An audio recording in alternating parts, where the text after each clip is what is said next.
का परिचय आज के मेहमानों से करवाता हूं। लक्ष्मीकांत भारद्वाज जी भारतीय जनता पार्टी के नेता और प्रवक्ता हमारे साथ जुड़ेंगे।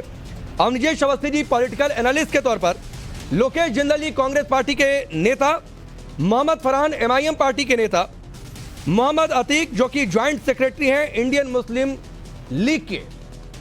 तो आप सभी का बहुत बहुत स्वागत है।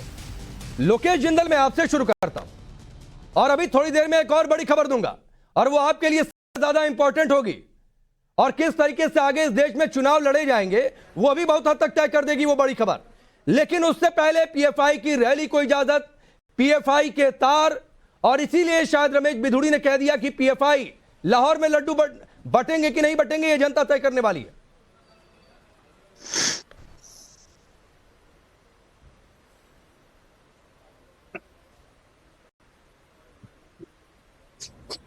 लोकेश जिंदल, आवाज आ रही है आपको?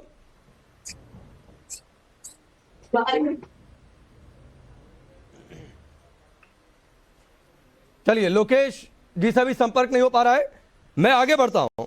लक्ष्मीकांत भारद्वाज जी, ये पाकिस्तान लाहौर यहां तक जाने की जरूरत क्यों पड़ गई?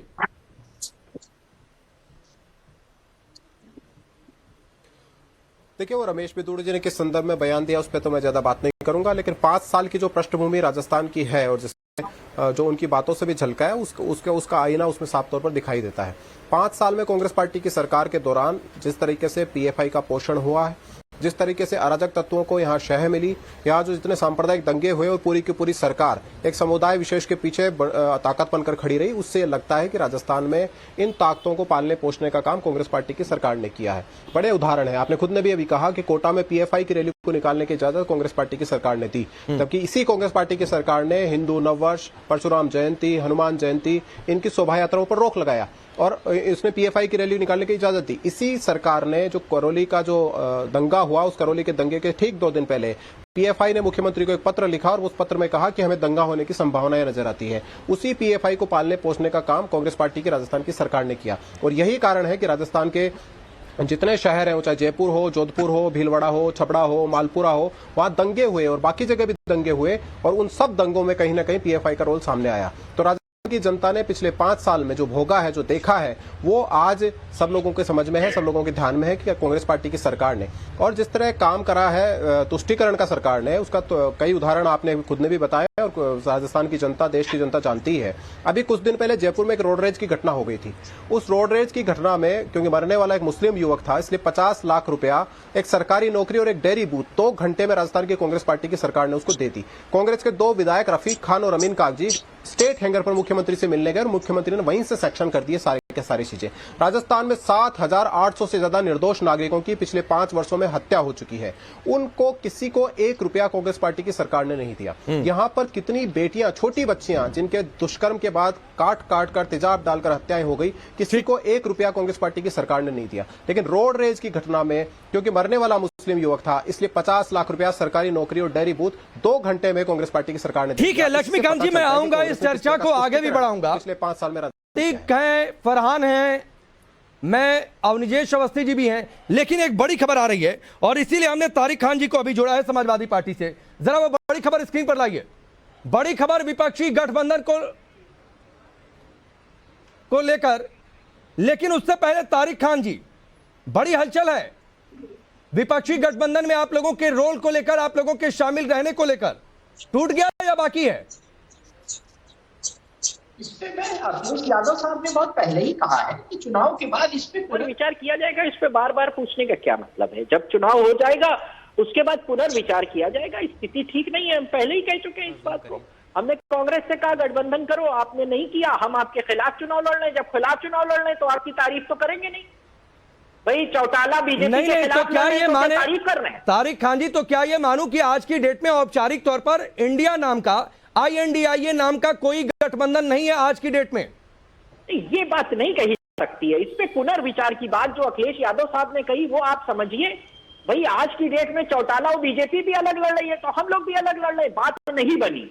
मैं खुद कह रहा हूं कि स्थिति नहीं ठीक है, लेकिन जो संगठन है बैठेगा, पुनर्विचार होगा चुनाव के बाद। इस बात को अखिलेश जी, अरे नहीं तारिक भाई, पुनर्विचार तब होता है जब कोई चीज खत्म हो जाती है, फिर पुनर्विचार इस बात पर होगा कि हम उस गठबंधन में रहेंगे कि नहीं रहेंगे, फिर एक बार बैठेंगे, बातचीत होगी, वो बात की बात होती है। मैं तो ये मानूंगा ना कि आज हाँ तमाम बातों पे चर्चा होगी। मैंने कहा ना कि कोई एंगल छोड़ा नहीं जाएगा। अच्छा। जो हुआ है घटनाक्रम, इन सब पर बैठकर पार्टी का शीर्ष नेतृत्व अच्छा जो कि हमारा है, वो बैठकर इस पे निर्णय लेगा। मैंने ये बात कही है, ये बात स्वयं अखिलेश यादव जी ने कही, और दूरियां बढ़ी हैं, इस बात से ना नहीं किया जा सकता। हमने तो हाथ बढ़ाया, दोनों हाथ बढ़ाए कि भैया पकड़ लो, आपने छुड़ा के चले गए तो हम क्या कर सकते। तो आज की डेट में उस गठबंधन के ठीक है, मैं मान लिया आपकी बात। तो आज की डेट में उस गठबंधन के जितने फैसले थे वो आप नहीं मानेंगे।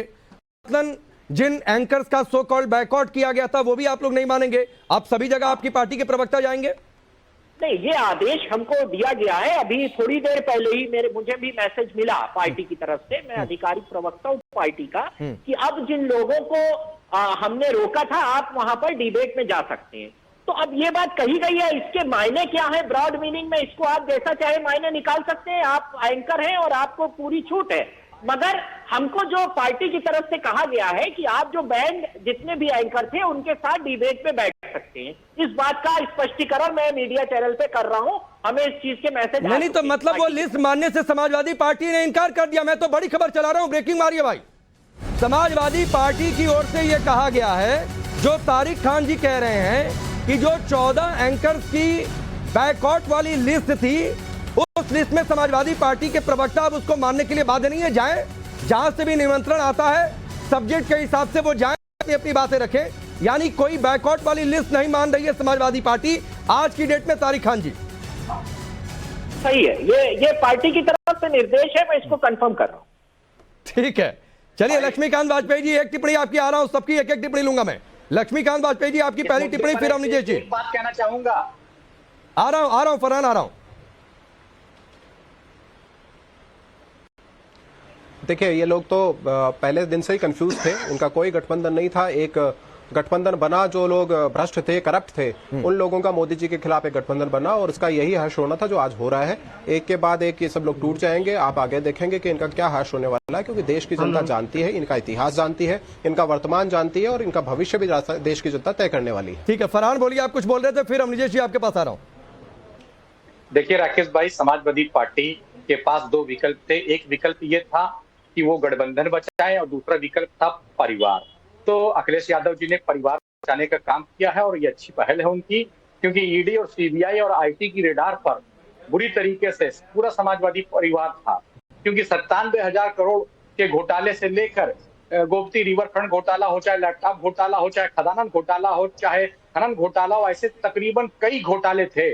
और अगर ये गठबंधन में बने रहते तो 101% अखिलेश यादव जी भी जेल की सलाखों के पीछे होते। इसलिए उन्हें अपने परिवार को बचाना था और खुद को बचाना था, और कांग्रेस से उन्होंने गठबंधन ठीक। लोकेश भाई जुड़ गए। लोकेश जी आवाज आ रही है आपको? काम किया जी, आप सब मेरी आवाज सुन सकते हैं? नहीं, बिल्कुल सुन रहे हैं।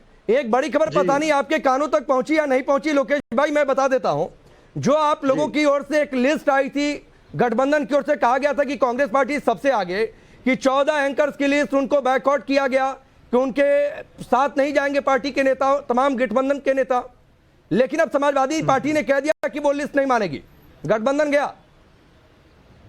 देखिए जी, गठबंधन कैसे चला गया? आप इतने उतावले क्यों है कि कोई भी छोटी घटना अगर हो जाती है तो गठबंधन चला गया? छोटी घटना लिस्ट जारी की थी, जो लिस्ट जारी की गई थी वो एक सहमति से जारी की गई थी। अगर किसी पार्टी को इसमें ऐतराज है तो उसे भी खुली सहमति है, वे अपने ऐतराज सामने रख सकते हैं और इस पर भी निर्णय लिया जाएगा। नहीं, ऐतराज का होगा कि अरे बात ऐतराज की है ही नहीं लोकेश भाई। समाजवादी पार्टी ने कह दिया कि वो इस लिस्ट को ही नहीं मान रही है। तारिक खान जी हैं, उनको संदेश मिल गया पार्टी से, जाइए सब जगह, कोई रोक टोक नहीं है, कोई बैकआउट वाली लिस्ट नहीं। तो देखिए, समाजवादी पार्टी के हमारे जो मित्र हैं, हमारे जो भाई हैं, वो जहां भी जाएंगे विचारधारा तो एक ही रखेंगे, विचारधारा तो इंडिया अलायंस की ही रखेंगे। वो भले ही किसी भी एंकर के समक्ष जाएं, कोई भी अपने विचार प्रस्तुत करें, वो प्रस्तुत तो वही विचारधारा करेंगे जिसे हम सब सहमत हैं, जिसके लिए गठबंधन का निर्माण किया गया है। नहीं, अमनिजेश जी तो कह रहे हैं तारिक खान जी पुनर्विचार की बात, अभी भी लोकेश भाई उम्मीद पाल के हुए हैं। अमनिजेश जी, इतनी घबराहट ठीक नहीं है। नहीं, मुझे क्यों घबराहट होगी? मुझे लगा आप घबरा रहे होंगे। अमनिजेश जी, नहीं राकेश जी, राकेश जी ऐसी बात ये है कि कह रहे हैं कि विचारधारा तो हमारी रखेंगे, विचार तो हमारी रखेंगे, तो ये बैन करते समय नहीं सोचा था क्या कि क्यों बैन किया गया है? पहली बात। दूसरी बात बड़ी साफ सी है, ये लोग, इसमें एक बात बड़ी साफ सी है, समझ में आनी चाहिए। अखिलेश यादव ने जो जिस दर्द का खुले शब्दों में मंच से पत्रकारों के समक्ष अपना बयान दिया है कि कांग्रेस बड़ी चालू पार्टी है, वो हमको धोखा दे गई और जनता से पूछती है आपको क्या छोड़ेगी, ये आपको छोड़ेगी क्या जब हम तक को धोखा दे गई? इस बात को कहने के बाद लोकेश जिंदल कह रहे हैं कि हमारे विचार एक है। अब मैं क्या मानूं इस बात को कि धोखा देना विचार एक है क्या दोनों का? ये विचार एक है आपका कि हमारे विचार ही तो रख रही है वहां पर वो। उन्होंने कहा चिरकुट पार्टी के नेता, और यहां तक कि, और वो सचमुच ठीक नहीं किया जो उत्तर प्रदेश कांग्रेस अध्यक्ष ने, अजय राय ने कहा कि वो अपने पिता का नहीं हुआ, और पिता तो कहा भी नहीं, उन्होंने कुछ और शब्द का इस्तेमाल किया, वो किसी का क्या होगा, जनता का क्या होगा, इस हद तक है। भीतर जो कलुषता है वो इस हद तक है, और बड़ी स्वाभाविक है। समाजवादी पार्टी हमेशा कांग्रेस के खिलाफ बनी थी, ये तमाम पार्टियां कांग्रेस के खिलाफ बनी थी। ये तो कांग्रेस अपनी चालाकी से किस तरीके से उन्होंने शुरुआत की और अपने आप को नेता बन बैठने की कोशिश की कांग्रेस ने, तो ये सभी पार्टियां अनुभव कर रही। सिर्फ ये समाजवादी पार्टी का नहीं है, ये सभी पार्टियों का हश्र है। जितनी पार्टियां हैं इसमें, सभी इंडी गठबंधन के इस डॉक्टर लोहिया हमेशा नेहरू के खिलाफ उससे बहुत परेशान है। ये बात बड़ी साफ सी है। इसमें कोई तारिक आप कुछ कह रहे हैं, फिर मैं मोहम्मद अतीक आपके पास आ रहा हूं, और फिर लोकेश भाई मजबूरी में मुस्कुरा रहे हैं या कहां से मुस्कान आ रही है? एक बात मैं जोड़ना चाहता ये हूं कि समाजवादी पार्टी के राष्ट्रीय अध्यक्ष की जितनी बात हुई थी वो या तो खड़गे जी से हुई थी, राहुल गांधी जी से। मुझे खास ऐतराज है जिस तरीके से उत्तर प्रदेश कांग्रेस के नेतृत्व ने समाजवादी पार्टी पे हमला किया है, हमारी रैलियों पे, हमारी यात्राओं पे सवाल उठाया है, उस पे गहरा ऑब्जेक्शन मेरा है और बहुत ज्यादा सीरियस ये बात है। इसको केंद्र को कॉग्निजेंस तुरंत लेना चाहिए, जो कि नहीं लिया गया। ये अफसोसनाक बात है गठबंधन की। अब बोलिए लोकेश भाई, इतनी शिकायतें, इतनी नाराजगी, वो तो साफ तौर पर संदेश है कि हम तो चले, आप अपना देखिए। नहीं, देखिए, कांग्रेस और बाकी जो हमारे साथी हैं गठबंधन के, उन्हें ये समझना चाहिए कि कांग्रेस जो है एक पैन इंडिया पार्टी है, जिसका एक ऑल इंडिया काडर है और एक प्रोविंशियल काडर है। देखिए, जो भी इनकी शिकायत है वो मैं उस पर मैं उस पर प्रश्न नहीं उठाऊंगा। हो सकता है इनकी सभी जो बातें हों, सभी मुद्दे हों, बहुत जेन्युइन हो, और इसे केंद्र तक पहुंचाया जाना चाहिए और एक बैठक करके मिलकर निर्णय होना चाहिए। यही सही होगा, और इसी पर जो है, इसी रास्ते पर पार्टियों को जाकर निर्णय लेना चाहिए। नहीं, तो कहां से जल्दबाजी? अखिलेश कमलनाथ जी ने कह दिया था, पता नहीं क्या क्या बातें कही गई। मैं अगर बोलने चलूं, कहिए तो अवनिजेश जी से याद दिला देता हूं। अवनिजेश जी जरा याद दिलाइए लोकेश जिंदल को क्या क्या कहा गया। राकेश जी मुझे बहुत अच्छी तरह याद है, याद दिलाने की आवश्यकता नहीं है। हाँ, नहीं, इनको अच्छी तरह से याद है ये। अरे भैया, इनको क्यों नहीं याद रहेगा? ये भूल कैसे सकते हैं? इनके नेताओं ने जो बात की है। लोकेश जी, आपने अभी भी कहा कि कांग्रेस एक पैन इंडिया पार्टी है, समाजवादी पार्टी तो सिर्फ उत्तर प्रदेश की पार्टी है। उत्तर प्रदेश के नेताओं में आपस में कोई बातचीत हो गई तो इससे हम क्या कर सकते हैं? और समाजवादी पार्टी को अपने मध्य प्रदेश और राजस्थान और बाकी जगह, बिहार में इलेक्शन लड़ने के लिए कोई सीट देने की बात नहीं कही। आपने कहा कि आप उत्तर प्रदेश में सीमित रहो, ये बात साफ है। अभी आपने कहा, तो इंडिया अलायंस कहाँ हुआ ये बताइए ना। सिर्फ एक बात है, ये बात बड़ी साफ सी है कि मन में सबके चोर है। इस इंडिया अलायंस एक दूसरे से सब घबराते हैं, सब एक दूसरे को संशय की निगाह से देखते हैं। ये भारत की जनता को समझ में आ जाना चाहिए कि अभी तो पहला चुनाव हुआ है इंडिया अलायंस के बाद, ये पहले 5 राज्यों के चुनाव हो रहे हैं अभी, तब ये हालत है। आगे क्या हालत होगी ये भारत की जनता को समझना चाहिए कि ये कांग्रेस अपने साथ जिन राजनीतिक दलों को मिला रही है, भारत की जनता को समझना चाहिए कि भारत की हालत क्या हो जाएगी। जो पिछले 10 सालों में भारत ने जिस तरीके से तरक्की की है, विकास किया है, 5वीं आर्थिक स्थिति पे आया है, उससे क्या हालत होगी भारत की जनता को समझना चाहिए। मैं आ रहा हूं अतीक, मोहम्मद अतीक ने अभी तक कुछ नहीं बोला है। अतीक, आप भी अपनी राय रखिए। 24 के लिए बन रहा था गठबंधन, 23 में ही टूट गया। मैं तो आज किस तरीके से पाकिस्तान, पीएफआई, लाहौर की बातचीत, मैं उस पर डिबेट कर रहा था, बीच में यह खबर आ गई, मुझे जाना पड़ा। दरअसल राकेश जी, मुझे कोई ताज्जुब नहीं भारतीय जनता पार्टी इस तरह की जो बातें करती है। जैसे रमेश बिदूड़ी ने जो संसद में बातें कही, वो तो बिल्कुल भी खुद भाजपा के लोगों को पसंद नहीं आई। उसके बावजूद भी भाजपा ने राकेश बिदूड़ी को वहां पर कैंपेन करने के लिए भेज दिया। अच्छा, भाजपा अगर पाकिस्तान, लाहौर और कब्रिस्तान और शमशान की बात न करे तो उसका चुनाव हो ही नहीं सकता। नहीं, अभी मुझे वो तो बात ही छोड़ दीजिए अतीक भाई, आप सवाल ही नहीं समझे। चलो अब उन्होंने अपने, अरे नहीं अतीक, आप सवाल ही नहीं समझे। वो तो बात मैं करूंगा, वो बात मैं करूंगा, लेकिन कैसे बीजेपी से मुकाबला? उत्तर प्रदेश में आ गए, एक मत तो है ही नहीं। आप देखिए, एक बड़ी पार्टी देश के सबसे बड़े सूबे में, बड़ा जनाधार समाजवादी पार्टी का, और वो अलग रास्ता। नहीं, ये सिर्फ मीडिया को खबर दी गई है। मीडिया के पास खबर थी नहीं चलाने के लिए, तो ये मीडिया के लिए अरे खबर हो सकती तारिक खान जी, न्यूज हो सकती है, लेकिन इंडिया अलायंस बिल्कुल साथ में है, बिल्कुल अरे साथ में है। नहीं, तारिक कब कहा कि वो गठबंधन में नहीं है, समाजवादी अरे पार्टी वो हट गई है। अरे तो आप गठबंधन के फैसले मत मानिए। उन्होंने कहा कि पुनर्विचार करेंगे चुनाव के बाद, यानी फिर से मिलकर बैठेंगे, देखेंगे गठबंधन करना है कि नहीं करना है। नहीं, किसी से पुनर्विचार का मतलब क्या होता है? डिक्शनरी खोल दीजिए। बॉन्ड तो साइन नहीं कराया गया था, एक सहमति से बात बनी थी। अब समाजवादी पार्टी को नहीं पसंद आ रहा है तो उसने कर दिया, कोई बॉन्ड तो नहीं भरवाया गया था। ठीक है, कोई बात नहीं। उनको लगता है हमारी राजनीति में जो है हमको स्टेट इलेक्शंस में जो है ये नीति अपनानी चाहिए, तो उन्होंने स्टेट इलेक्शंस में ये अपनाई। जैसे भारतीय जनता पार्टी ऐसे तो गौ की बात करती है, गाय की बात करती है, केरल में कहती है कि आप हमें अच्छा सा वोट दीजिए, हम अच्छा गोश्त खिलाएंगे आपको। वहां पर हर आदमी अपना, कहते हैं ना कि एक मसौदा तैयार करता है, इलेक्शन के तौर पे नारे देता है। नहीं, इसी तरह हो सकता है। एक कहावत है, पार्टी ने भी अपनी स्ट्रेटजी, एक कहावत है, गठबंधन में कोई मोहम्मद अतीक, जरा तारिक खान इनको दुरुस्त करिएगा। इसके मतलब क्या है? पुनर्विचार की बात, हम अलग हो गए, लेकिन एक कहावत है मोहम्मद अतीक, और कहावत है दिल बहलाने के लिए गालिब ख्याल अच्छा है। तो आपकी वही हालत इस समय कि दिल बहला रहे हैं। मैं अपनी पार्टी का स्टैंड क्लियर करता हूं। देखिए, अखिलेश यादव साहब ने क्यों कहा कि हमको ये चुनाव स्टेट वाला साथ में लड़ना चाहिए? सुन लीजिए भाईजान, सुन लीजिए।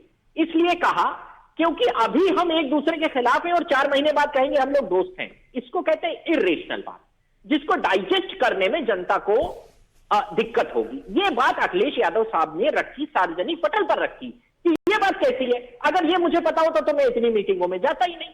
यही बात हमने कांग्रेस से भी कही कि भैया ऐसा है कि अभी हम लोग एक दूसरे को उल्टा सीधा कहेंगे और 4 दिन बाद कहेंगे आओ हम लोग गले मिल रहे हैं, दोस्त हैं, कोई बात नहीं।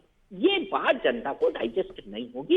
इस बात को अखिलेश जी ने समझाने की कोशिश की, ये लोग नहीं समझे और हमने बहुत देर तक कोशिश की। आप लोग सभी लोग जानते हैं कि किस तरीके से दिग्विजय सिंह ने भी कहा और वहां के नेताओं ने भी कहा सीनियर कि हाँ उनको बुला लीजिए, साथ में ले लीजिए। क्यों कर रहे हैं? लेकिन अब जब चीजें नहीं हल हो पा रही हैं तो हमें राजनीतिक परिस्थितियों में जनता की लड़ाई लड़ते हुए अपना रास्ता चुनना पड़ेगा। नहीं, आगे बढ़ता हूं। गलत संदेश नहीं मोहम्मद अतीक, वो अपनी पार्टी का संदेश बता रहे हैं, पार्टी का फैसला है वो बता रहे हैं। ये आपको नहीं समझ में आ रही है ये बात?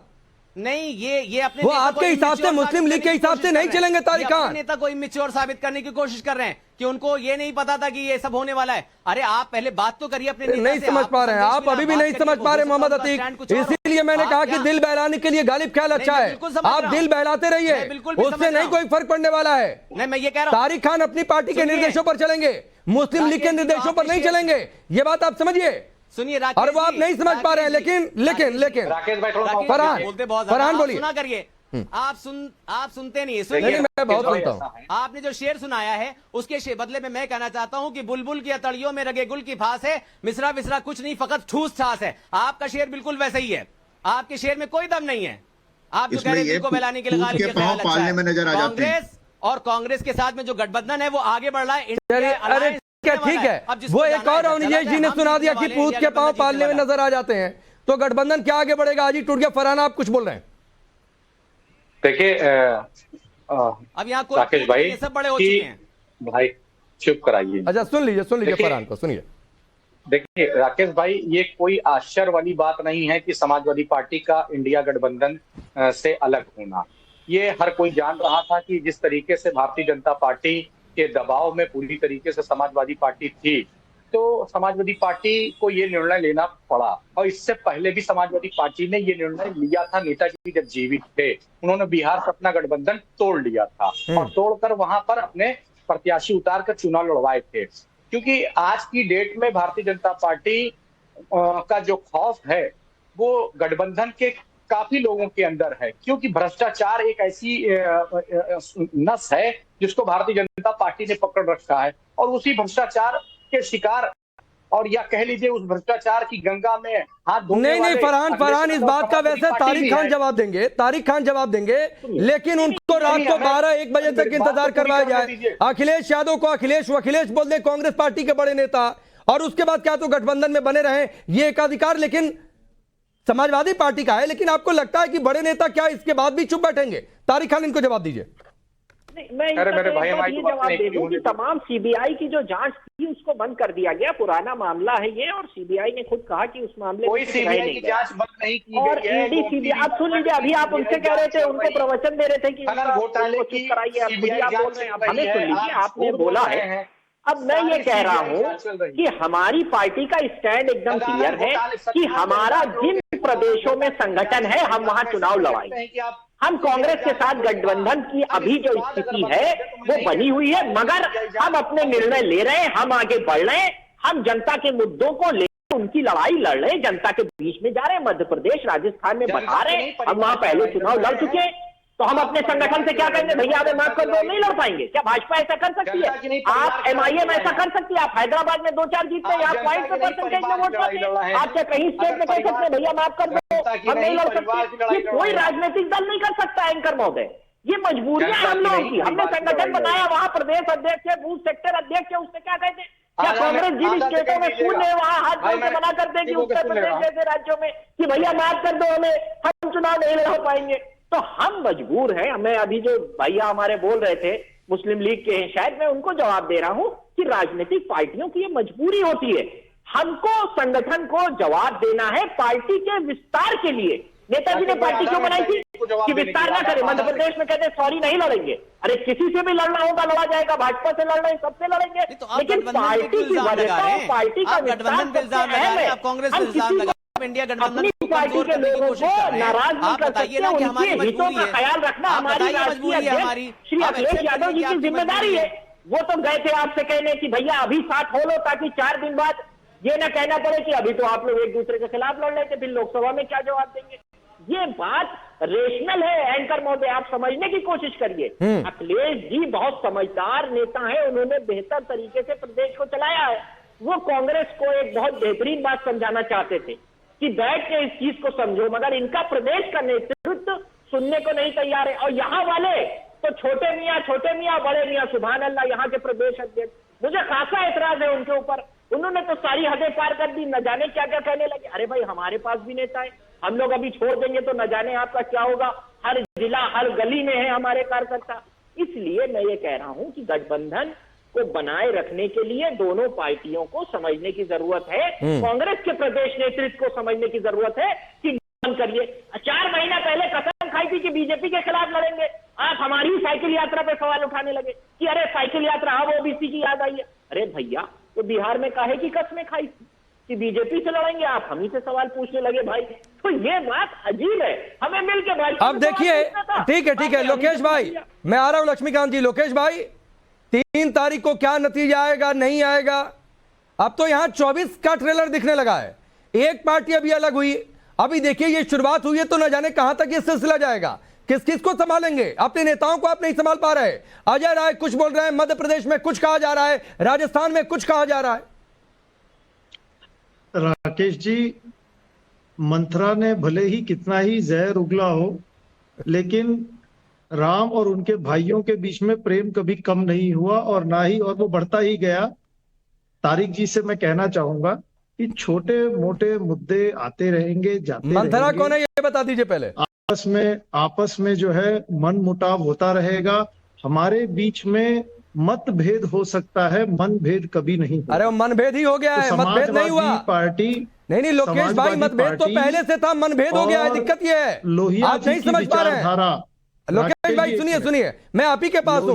मतभेद पहले से था, अलग अलग विचारधाराओं की पार्टी, ये तो एक साथ आए थे कि बीजेपी से मुकाबला करना है। लेकिन दिक्कत सबसे बड़ी यही है कि अब मनभेद हो गया है। और आप देखिए तारिक खान को शायद आप नहीं सुन पाए, अखिलेश यादव ने क्या क्या नहीं कहा कि किस तरीके से मामा शकुनी बन रहे हैं यहाँ पे।